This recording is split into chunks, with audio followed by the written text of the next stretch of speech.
coming up next.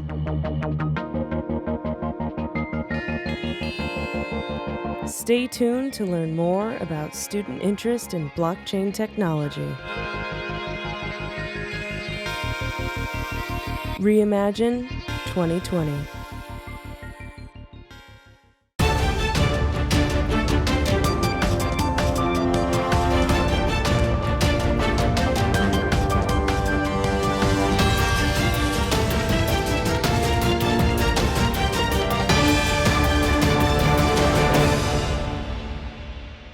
Welcome back to Reimagine 2020. I'm Roshan Mirajkar, one of your hosts, and I'm the University Program Assistant Director here at Mousebelt.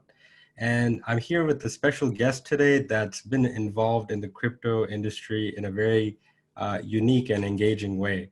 I'm here with the Wolf of Bitcoins, as you might have known. He's a content creator in the space, and he has been a leading crypto influencer on platforms like TikTok and Instagram. Wolf, I'm going to give you a chance to introduce yourself, and why don't you tell everybody a little bit about how you got into the space and what exactly you're involved with. Sure. I heard about Bitcoin for the first time in 2011. I was a car salesman back then, and I used to spend my spare time at work when we weren't busy browsing on WikiLeaks, and that's when I first heard about Bitcoin, when they blocked WikiLeaks from donations. So the credit card companies, the banks, basically cut them off to try and squeeze them as a company and take them offline. And they ended up putting up a page on the website saying we're now taking donations with Bitcoin. And I mean, I was in my early 20s back then, so I wasn't very, I didn't know my head from my ass back then. So I heard about it, and I kind of had a brief look on it, but I didn't do much research into what it actually was. I just thought it was cool that you could send value to someone and have no person or no bank or company block that transaction. It was completely peer-to-peer. So I thought that was cool back then, but yeah, I just it didn't spark my interest enough to research it. And then in 2014, a friend of mine told me about the dark web, and I had no idea that this internet existed. I just thought the internet that I knew was the only internet. I found it fascinating, so I downloaded Tor, went onto these marketplaces like Silk Road and a few others, and just have a little browse around and see what was what. And I saw that Bitcoin was the currency that was used. So something else went off in my head then, when I was like, wow, this is actually very interesting. But I still believe back then, I was like, well, this is just used for criminals and people like Julian Assange who can't get a bank account. And then in 2015, I went back to England, to London, to visit my family. And one of my cousins and some friends were mining cryptocurrencies. And they were showing me what mining was. I had no idea what mining was back then. And they showed me what exchanges were. And they were showing me how to trade different cryptocurrencies. And I just went down the rabbit hole. And I started to buy some Bitcoin back in 2015. And just from there, kept on going down the rabbit hole, learning more and more about it, the whole ideology behind it. It was just fascinating to me. And yeah, the rest is history. Yeah, and I think a lot of people sort of share your story of going down that rabbit hole in different interesting ways. I thought it was interesting how you said, starting out, you thought it was just used for criminals and that sort of thing. So, being involved in the space in the way you are, producing content on platforms like Instagram and TikTok, what are sort of your perceptions about the crypto community? And I would also love to know specifically why you chose to sort of create content on TikTok and lead there. Like, I don't think a lot of, TikTok is still a new sensation, I would say. And I would love to know more about, some perspectives you have on types of engagement you've seen on TikTok, the demographic, like, because I also know you specifically do like educational videos on TikTok, not just for engagement. And here at Mousepelt University, we try to really focus on education. So yeah, I would love to hear more about, how you think that platform is going for educating people in the industry and that sort of thing. Sure. I mean, I've been in the space a long time, and the community and just everything about the crypto space has changed so much.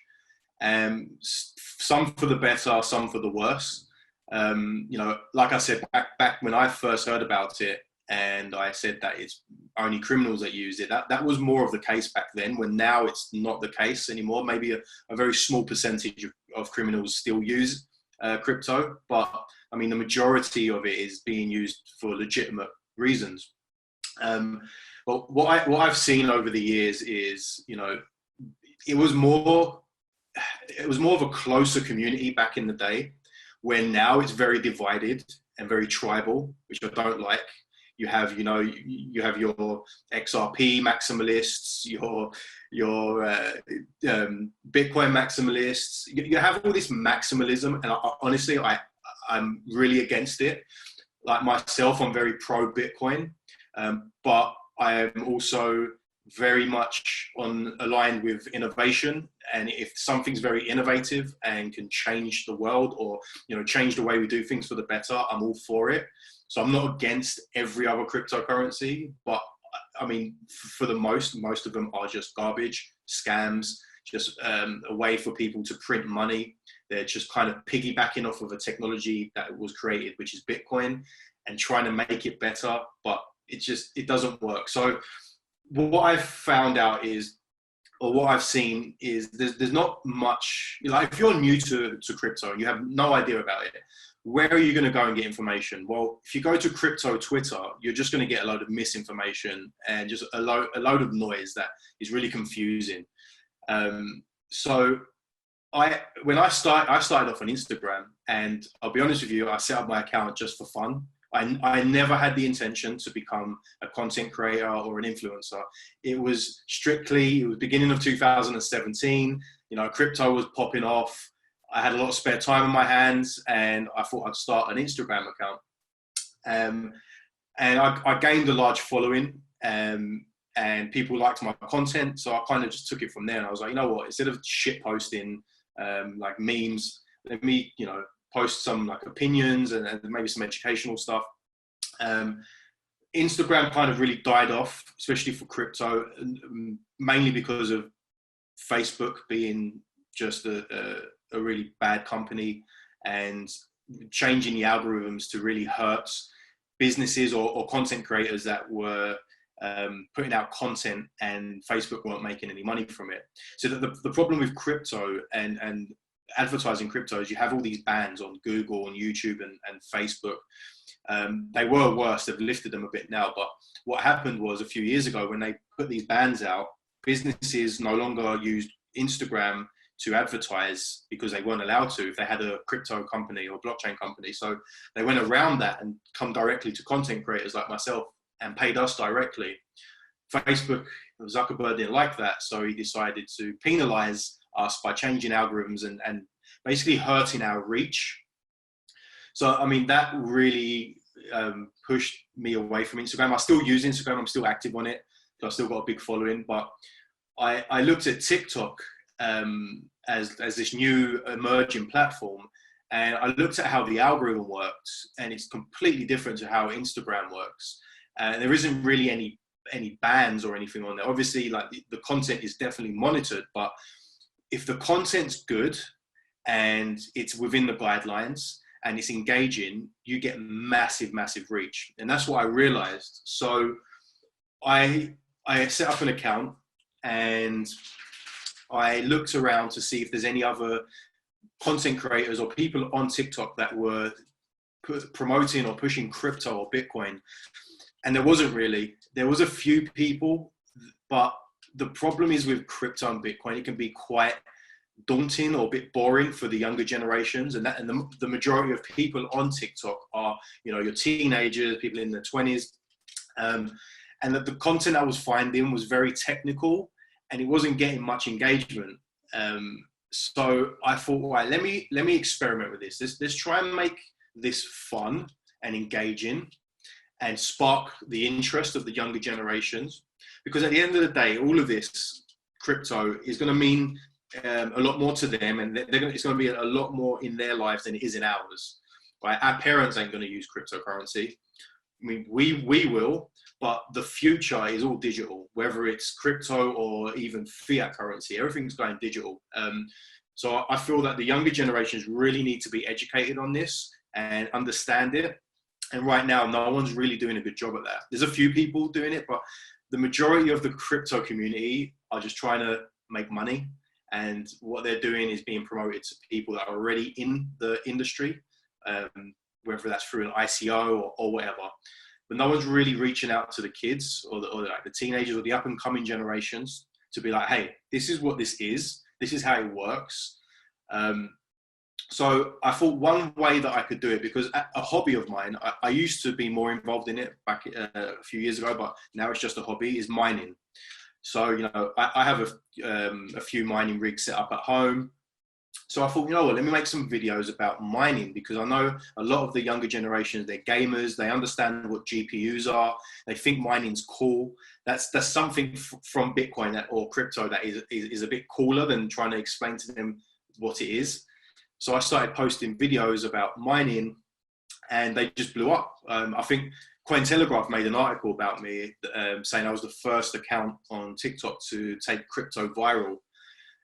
So I made a bunch of videos about mining and some just educational videos in general about, you know, how to keep your coins safe. And quite a few of them have got millions of views. So I went from within like 3 months having no followers to like 80,000 followers, which just shows you the reach and the engagement on TikTok compared to something like Instagram or Facebook. So it's what I'm doing now, because you can't really educate people too much on TikTok because the videos need to be short to get good engagement. So what I do in my profile on my bio on TikTok, I have my Discord server. So I recently set up a Discord server, and within that server, I have channels on mining, I have channels on you know, educational courses for Bitcoin, and I'm kind of just building a community on Discord. It's free to join, and I'm using TikTok to funnel people into my Discord. And in Discord is where you can find the real information. And, you know, I have a bunch of people in there. I have some, you know, professional miners that have just volunteered to join my server. So if anyone needs any information on mining, you know, there's people in there, including myself, that can help with that. I have a Bitcoin Core developer or a Blockstream developer in there, a friend of mine, Kiara, who, you know, is posting content, educational content in there constantly. So we're just building this community on Discord for the younger generations to help educate them on all of this and help them, because like I said, there's a lot of scams out there, there's a lot of noise, and I just kind of want to like cut through all the bullshit and just give them good content and resources to research.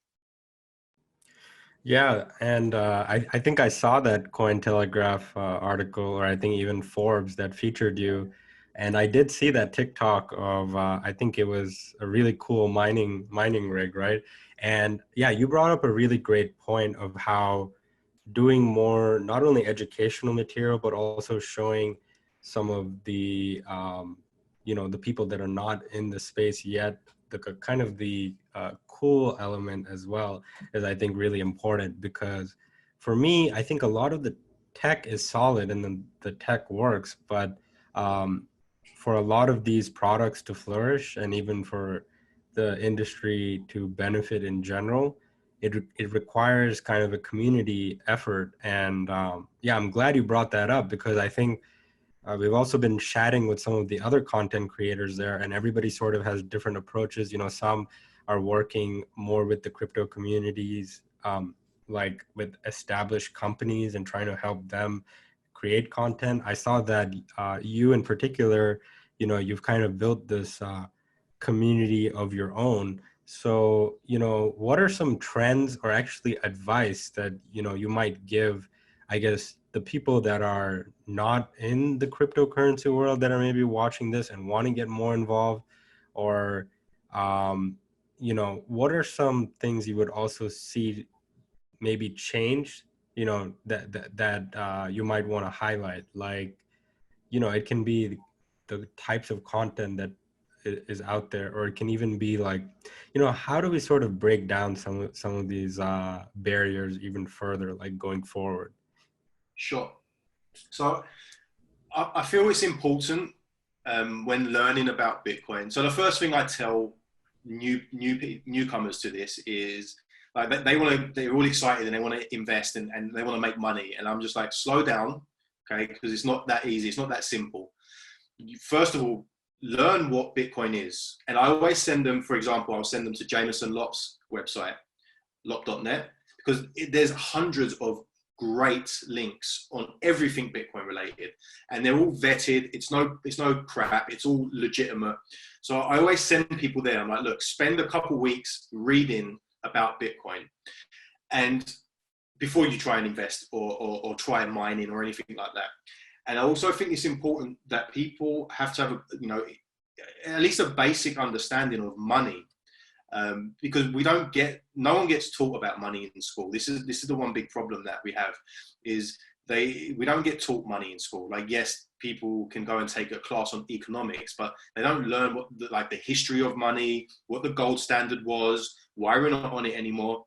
And I feel like if you can understand the monetary system, even like a basic understanding of it, like we could dumb that down for the younger generations. It's a lot easier to understand what Bitcoin is and why it was created and why it's important.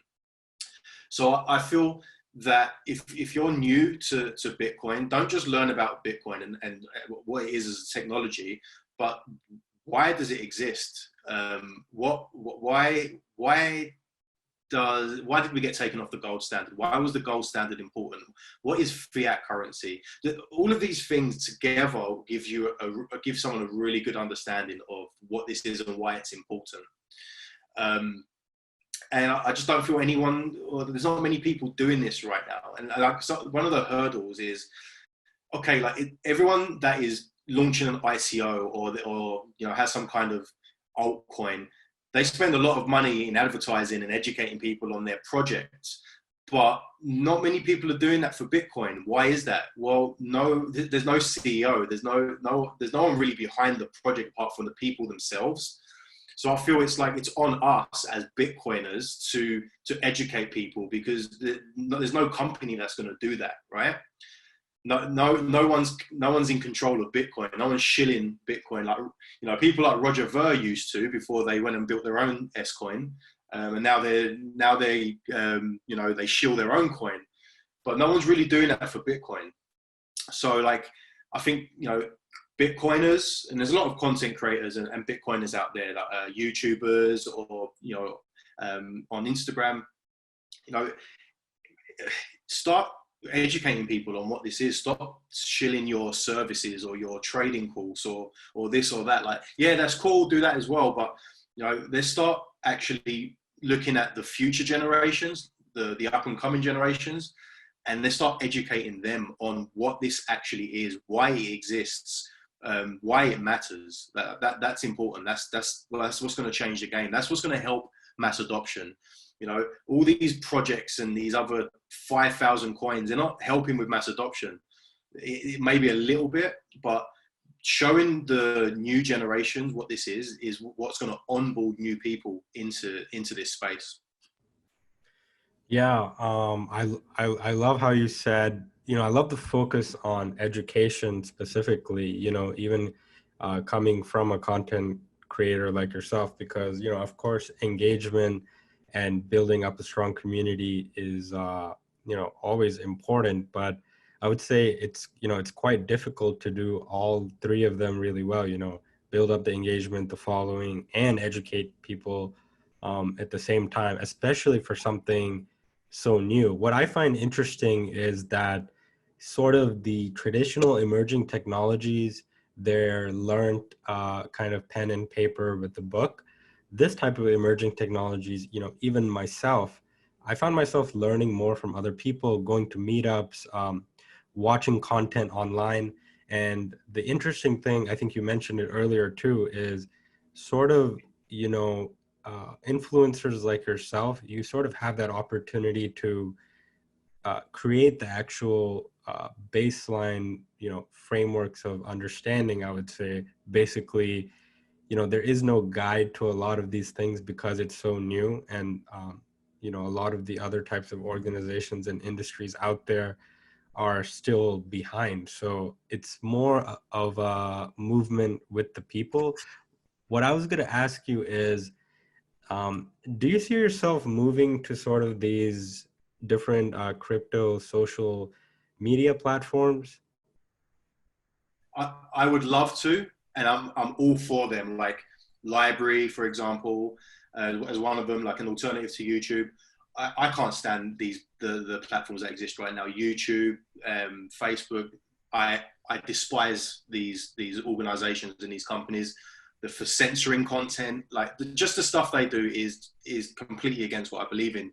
So I really, really want these alternative platforms to blow up and exist. But the problem is right now, it's very hard to get people to switch over to them.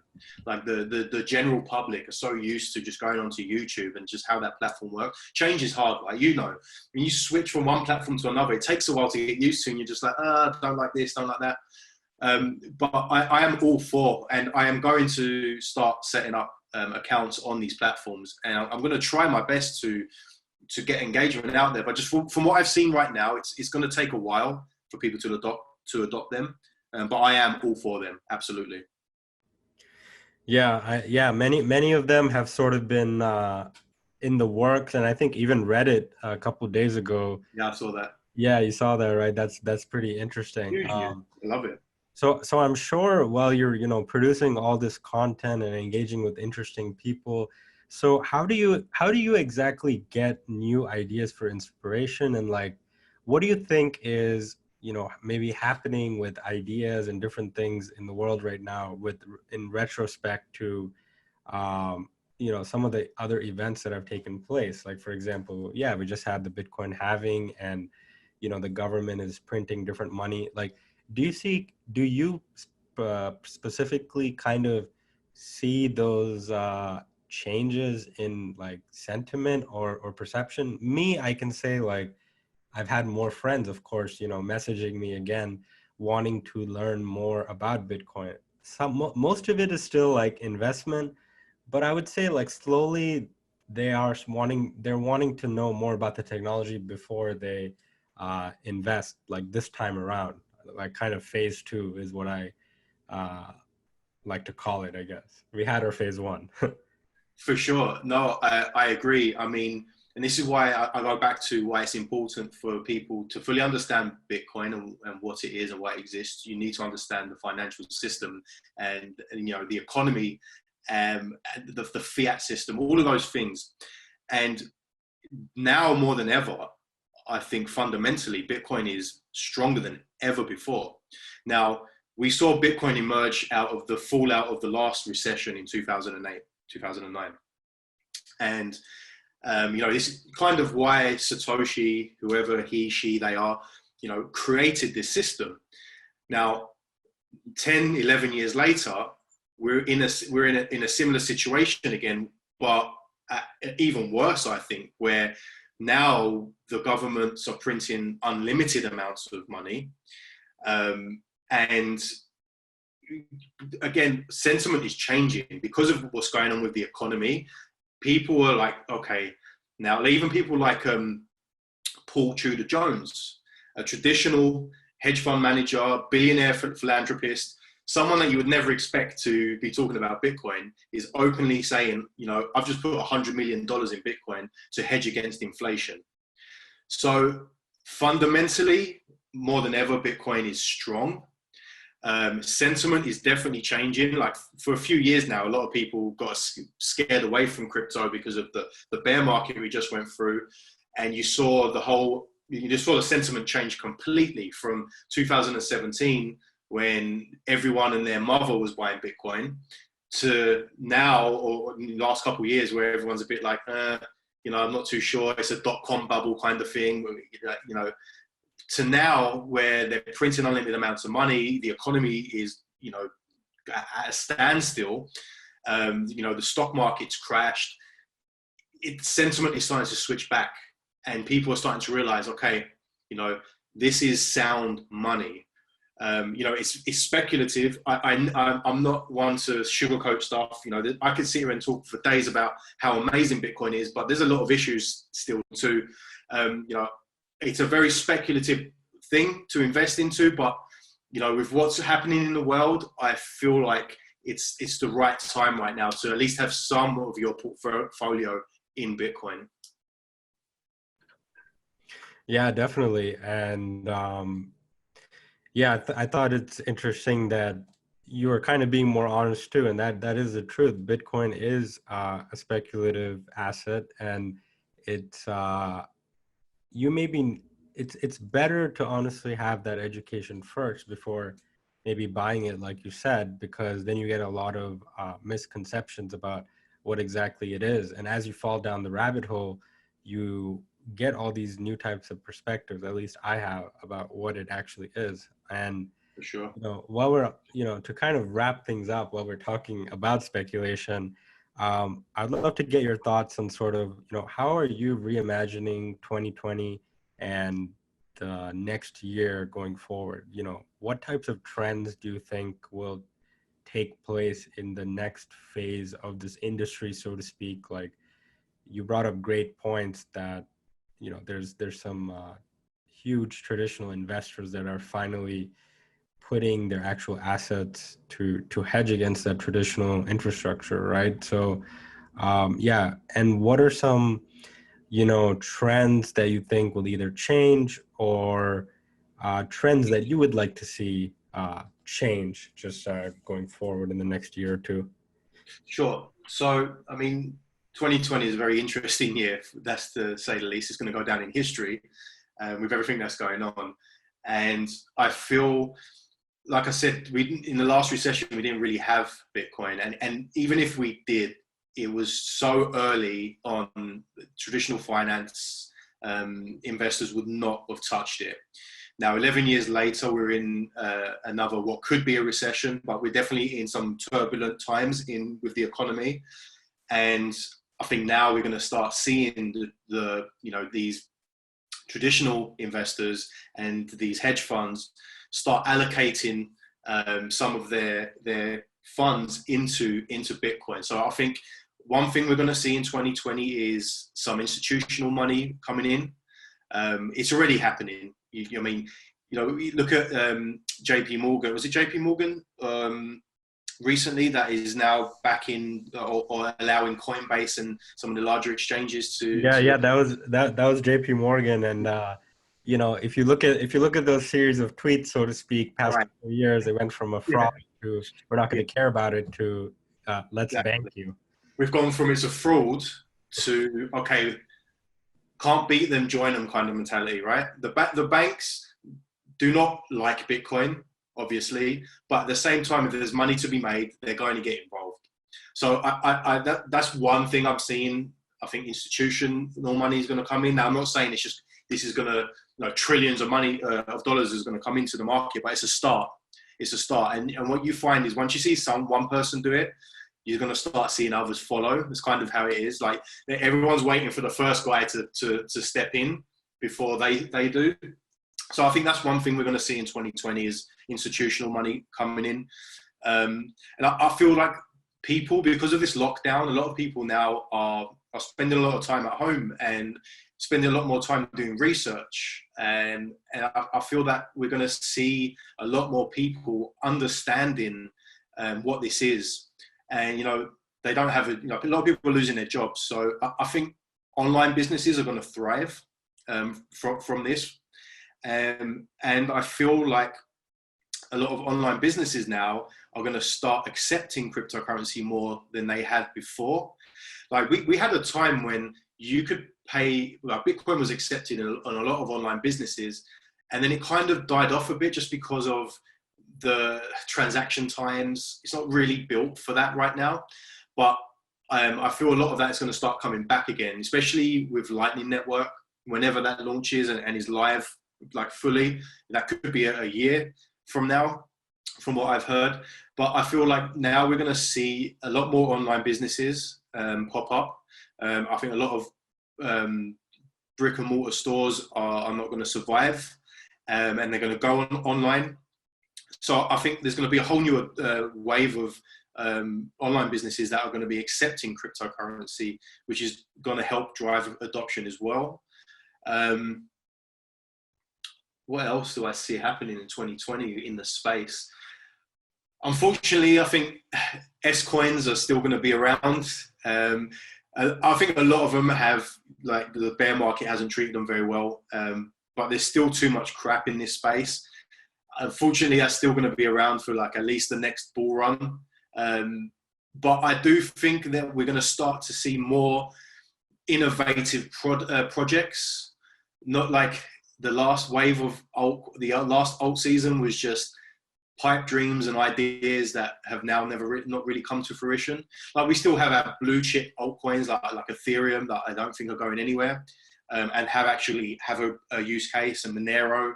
But I think we're going to start to see some actual projects that are game changing. I don't know what that's going to be yet, or what it's going to be focused on, but I do think that we're going to start seeing some actual value coming out of some alternative projects in the space. Yeah, those are some pretty bold predictions, but also very real predictions. This is all the time we have for today. This was the Wolf of Bitcoins. Thank you so much for joining us and sort of telling us your journey. You can find him on Instagram and TikTok at the Wolf of Bitcoins. And I'm really excited to stay in touch with you and see how you're continuing to engage. Let's tune back into Reimagine 2020. For sure. Thanks for having me. You're tuned in to Reimagine 2020. Stay tuned to learn more about the state-of-the-art in blockchain education and technological development all around the world. Reimagine 2020.